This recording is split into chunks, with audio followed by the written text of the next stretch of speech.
ఇవాళ రాష్ట్రంలో వాతావరణ శాస్త్రవేత్తలు చెప్తున్నారు, ఇంజనీర్లు చెప్తున్నారు, మరి ఎల్ నీనో ప్రభావంతో పైన ఎక్కడ నీళ్లు లేవు, సిస్టంలో నీళ్ళు ఎక్కడ ఉన్నాయా అంటే ఒకటే చోట కన్నెపల్లి దగ్గర ఉన్నాయి.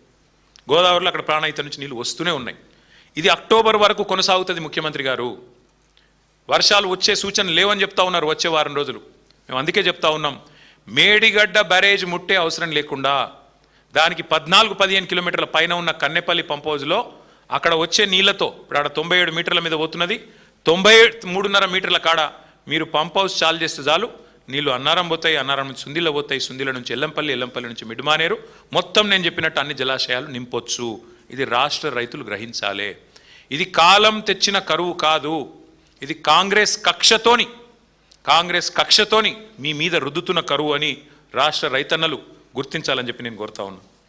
ఒకవైపేమో రైతులు పంటలు కాపాడుకోవాలా, అప్పులు ఎట్లా తీర్చాలా అని తపన పడుతుంటే కాంగ్రెస్ మాత్రం రాజకీయ కక్షల సెటిల్మెంట్లో బిజీగా ఉన్నది. ఇవాళ ఒక్క మాట మేము రేవంత్ రెడ్డి గారిని స్పష్టంగా సూటిగా అడుగుతా ఉన్నాం. నువ్వు అన్నట్టు సరే, ఒక్క నిమిషం నువ్వు చెప్పిన అబద్ధం నిజమే అనుకుందాం. కన్నపల్లి దగ్గర 1,00,000 క్యూసెక్కులు పోతున్నా నువ్వు లేవంటున్నావు, కనబడతలేదంటున్నావు, నిజమే అనుకుందాం. మరి కింద పట్టిసీమలో మోటార్ లాంచ్ చేసిండ్రు కదా, అదే గోదావరి నది మీద కింద ఆంధ్రాలో పట్టిసీమ లిఫ్ట్ ఇరిగేషన్ చాలు చేసిండ్రు కదా, కింద వాళ్ళు నీళ్ళు ఎత్తిపోసుకుంటున్నారు కదా, ఇది రైతులకు చూస్తలేరు అనుకుంటున్నావా?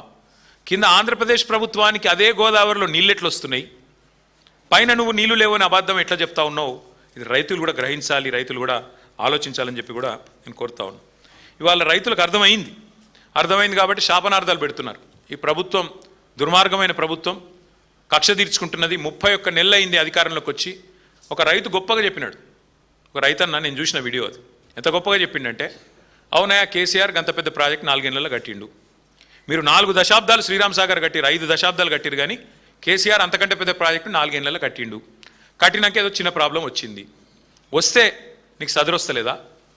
ఆడ సిమెంట్ లేదా, సుతారీలు లేరా, నీకు ఇంజనీర్లు లేరా అని చెప్పి నిలదీసిండు ఒక సామాన్య రైతు. అది తట్టుకోలేక ఫ్రస్ట్రేషన్లో ఉన్నాడు రేవంత్ రెడ్డి గారు. దిక్కుమాలిన డైలాగులు కొడుతున్నాడు. ఆయన మాట్లాడుతుంటే నిజంగా నాకు నవ్వాలో ఏడవాలో అర్థం కాలేదు. మొన్న ప్రెస్ మీట్ పెట్టి పక్కన మంత్రులందరినీ కూర్చోబెట్టుకొని తన అజ్ఞాన ప్రదర్శన చేసిండు. కాళేశ్వరం ప్రాజెక్టు ఆయనకు నిజంగా తల తోక ఏది తెలియదని మళ్ళొకసారి అర్థమైంది. ఏమంటాడు ఆ రోజు? వరద నీటిని ఎత్తిపోయడానికే కదా కాళేశ్వరం అని మాట్లాడుతున్నాడు. రేవంత్ రెడ్డి గారు, మీకు మళ్ళొకసారి చెప్తున్నా, దయచేసి వినండి, విని తెలుసుకోండి. పోనీ నేను చెప్పేది వినడం మీకు ఇష్టం లేకపోతే, మా పార్టీ వాళ్ళు చెప్పేది వినడం మీకు ఇష్టం లేకపోతే, దయచేసి మీ ఇంజనీర్లను పిలిపించుకొని ట్యూషన్ చెప్పించుకో.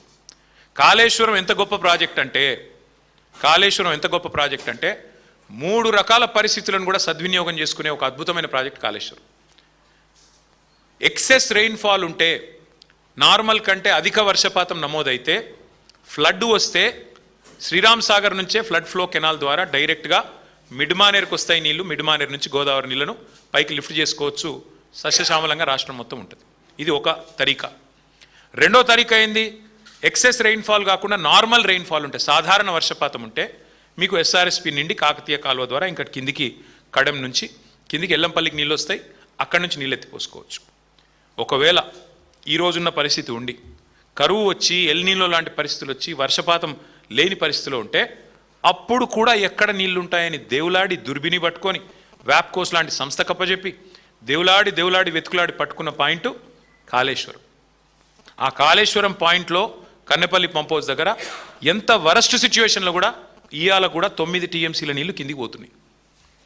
9 టీఎంసీలు అంటే మీ అంచనా కోసం చెప్తున్నా, 9 హుస్సేన్ సాగర్లతో సమానం. గన్ని నీళ్ళు ఉత్తా కిందికి పోతున్నాయి రోజు, ఎవ్రీడే. ఇది అక్టోబర్ దాకా పారుతూనే ఉంటాయి. రేవంత్ రెడ్డి గారు, దయచేసి మా మీద కక్ష ఉంటే కేసులు పెట్టు, మా మీద కక్ష ఉంటే మమ్మల్ని బూతులు తిట్టు, మా మీద కక్ష ఉంటే ఇంకా రోత మాటలు మాట్లాడు, మాకేం పర్వాలేదు, అలవాటైపోయింది. కానీ రైతుల మీద దయచేసి పగబట్టకు, రైతుల మీద కోపం తీర్చుకోకు. కాళేశ్వరాన్ని బదనాం చేయాలి, కాళేశ్వరం కూలేశ్వరం అని చెప్పి పనికిమాలిన కూతలు కుయ్యాలి అని చెప్పి వాగే పిచ్చివాగుడిలో దయచేసి రైతులు, రాష్ట్రంలోని లక్షలాది మంది రైతుల వారి నోట్లలో మట్టి కొట్టకు.